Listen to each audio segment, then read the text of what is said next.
Mandy, thank you for your talk today at our Youth Ministry Institute lecture on testimony and joy.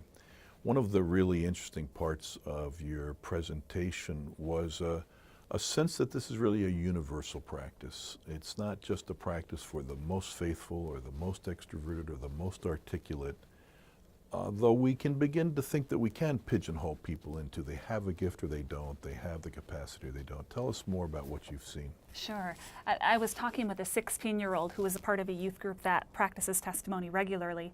And I'll use her story because she describes this so well. She says, you know, I thought it would be the popular kids that were talking. I thought it would be the extroverts that were talking in church.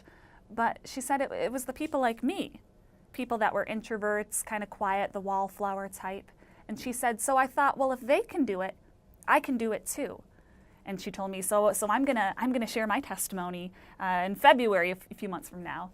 And I said, that's wonderful. What are you going to talk about? And I love her response. She said, I don't know yet, but I've got my eyes open to see where God shows up. I love that story because so often we do have a mindset of what the typical testifier looks like, but when we break that mold for people, it's just a gift to those in our youth groups or congregations.